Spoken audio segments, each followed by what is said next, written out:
Can you learn new things? Can you unlearn certain patterns? Can you overcome traumas at any age? The answer is absolutely, categorically, yes. How? Well, it's very clear that as a child, until about age 25, more or less, just passive experience will shape the brain for better or worse. After about age 25, and again, these are not strict cutoffs, we can change our brain, but what's required is a marked shift in the neurochemical environment under which something happens.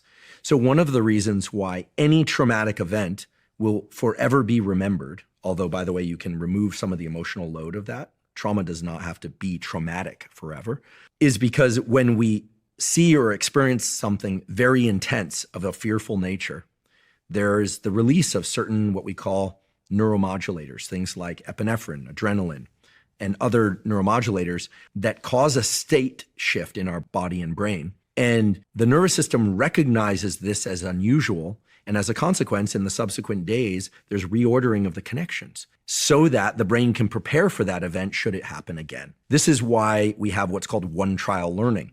You go to a certain location, something terrible happens there. You will forever associate that location with something terrible.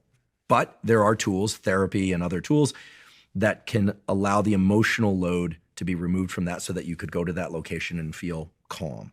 No fear whatsoever. The good news is you can also learn anything you want to learn, provided there's a shift in this neurochemical environment. This is why when we are very interested and focused on something, two of the main requirements for neuroplasticity, we have to be alert and we have to be focused.